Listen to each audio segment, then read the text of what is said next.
SEO education. සුබ දවසක් සියලු දෙනාට.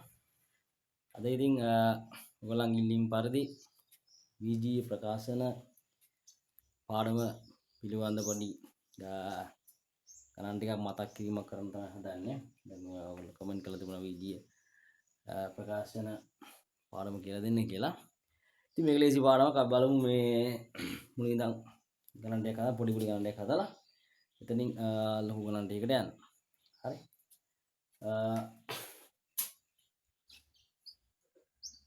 VGA ප්‍රකාශන VGA පද එක්ක තමයි අපිට මේ පාඩමේදී ගණුදුන කරන්න තියෙන්නේ. VGA පද එකතු කරන්න, ගුණ කරන්න, අඩු කරන්න, ඊට පස්සේ වරහන් ඉවත් කරන්න, ඔය වගේ පොඩි පොඩි සිද්ධියක් තමයි තියෙන්නේ. අපි බලමු. බලන්න x එකතු කිරීම x කියන්නේ මෙතන 1x 1x x දෙකක් වුණාම 2x 2x දාන x අපිට එනවා මෙතන x 2යි මෙතන x 1යි ඔක්කොම 3යි 5x ඍණ 2x කියන්නේ 5x වලින් 2x අඩු වෙනවා. එහෙනම් 5න් දෙක අඩු කරනවා කියලා ගන්න මේ පිටිපස්ස දෙක සමානයි. 5න් දෙක ගියම 3යි 3යි ඍණ 2x ධන 5යි මෙතන ඍණ 2 තියෙන්නේ එක ධන 5 ඍණ 2 ධන 5යි අඩු වෙනවා 5න් දෙක අඩු වෙනවා. එතකොට 5න් දෙක ගියම 3යි ධන 3යි x ඍණ 2x ඍණ 3යි බලන්න ඍණ 2යි ඍණ 3යි එකතු වෙනවා ඍණ 5යි x නිකන් ඍණ 2 ඍණ 3 එකතු කරන පිටිපස්සේ x දාන්න 5යි හරිද ඊළඟට දැන් මේකට අපි එකතු කරා අඩු කරා. ඕකම අපි බලමු ගුණ කරලා කොහොමද කියලා. ඔයාගේ බලමු ඊළඟට 2 x වලින් ගුණ කරාම දෙවරක් x 2යි x වෙනවා. මේක දාන්නේ නැහැ x ඉස්සරහට දාලා පස්සේ 2 දාලා සාමාන්‍යයෙන් එහෙම දාන්නේ නැහැ.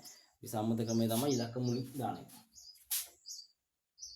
ඊට පස්සේ ඍණ 2 අපි දුන් ගුණ කරලා x වලින් ඍණ 2 x වලින් ගුණ කරලා තියෙන්නේ ඍණ 2යි x කියලා.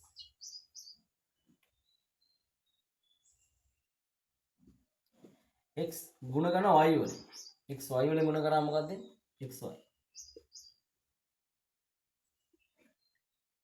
2x 3y ගෙන් ගුණ කරොත් මේ වගේ අවස්ථාවකදී ඉලක්කම් දෙක වෙනම ගුණ කරන්න අකුරු දෙක වෙනම ගන්න. 1 3න් ගුණ කරාම එනවා 3 6යි xy වලින් ගුණ කරාම xy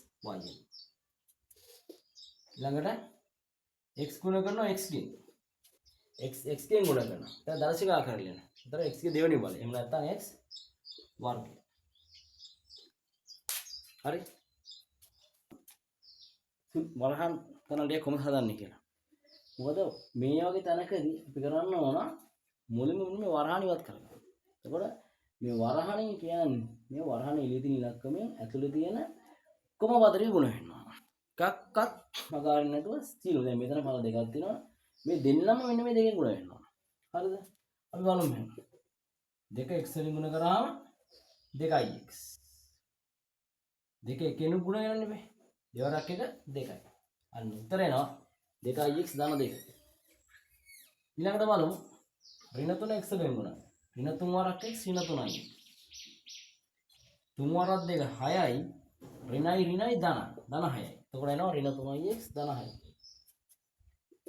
ඊළඟට ඍණ 2කින් ගුණ කරන්න මේ දෙකම ඍණ 2x වලින් ගුණ කරනවා ඍණ 2x දෙවරක් එක 2යි ඍණයි ධනයි ඍණ 2 දෙවරක් එක 2යි ඍණයි ධනයි ඍණ 2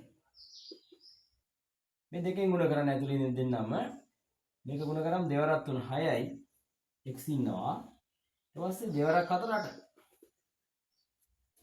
නේ ඔය වගේ තනි වරහන තියෙනවා අපිට සිදු කර ගන්න පුළුවන්. එතන මෙතන එන පදේ කවුද? ඒ පදෙන් ඇතුළේ ඉන්න පද සියල්ල ගුණ වෙනවා. මෙතන පද දෙක නම් තියෙන්නේ. ඒ පද දෙකම තුනක් තුනක් තුනම ගුණ වෙනවා. හරි අපි එන ඊළඟට බලමු වරහන් දෙකක්. හරි බලන්න මෙතන මේ වරහන් දෙකක් තියෙනවා. එතකොට මේ වරහන් දෙක වෙනම සිදු කර ගන්න. මේ වරහන වෙනම ඉවත් කර ගන්න මේකේ වරහන දෙකෙන් ගුණ කරලා ඊට පස්සේ මෙතන තියෙන වරහන තුනෙන් ගුණ කරලා සිදු කරනවා. අන්තිමට පද 4ක් එනවා. මොකද මෙයයි දෙකයි මෙයයි 4යි. පද 4 වෙනම සුළු කරගන්නවා ඊට පස්සේ. හරි. දැන් බලමු අපි 2x වලින් ගුණ කරාම 2යි. දාන 2 වරක් 5 10යි. දාන 3 වරක් x 3යි x 3 වරක් 2 6යි. ධනයි ඍණයි හින්දා ඍණයි. ඊළඟට අපි මෙන්න මේ සජාතිය වල කියන්නේ එක වගේ කට්ටිය. මෙතන x ඉන්නවා ඊට පස්සේ ඉලක්කම් දෙකක් වෙනම ඉන්නවා. නම් මේ දෙන්න වෙනම ගන්නවා. එතන ඉන්නේ ධන 2යි x ධන 3යි. ධන 2යි ධන 3යි කියන්නේ එකතු වෙනවා දෙන්නම ධන නිසා 5යි x. ඊට පස්සේ මේ දෙන්න දිහා බලන්න ධන 10යි ඍණ 6යි. ධන 10 මේක ඍණ 6යි. ඒක අඩු වෙනවා 10න් 6 4යි ධන 4යි. සමානලා මේක සුළු කරනවා. මේක සුළු කරන්න බෑ. මේක විජාතිය. මෙයා x කෙනෙක් මෙයා ඉලක්ක. ඉතින් සුළු කරනවා එන්න මෙතනින් පිළිතුර අවසාන. අනත් එහෙනම් එතන x ඉන්න වරහණේ ඉන්නේ මෙතන 3 ඉන්නේ. එහෙනම් මේ සෙට් එක ගුණ කරනවා x ගෙන් මේ සෙට් එක ගුණ කරනවා 3ෙන්. බලමු. x ගෙන් ගුණ කරාම එන්නේ x දෙවෙනි වල x වර්ගය. දාන x දෙකෙන් ගුණ වෙනවා. එතකොට දෙවරක් x 2යි x. දාන 3 වරක් x 3යි x. 3 වරක් එක 3යි. ධනයි ඍණයි හින්දා ඍණ 3යි. හරි ලකුණ ගන්නවා. එතකොට දැන් බලන්න මෙතන ඉන්න සජාතියයි කවුද? කවුද? මෙතන x වර්ගයනේ. මෙතන 2යි.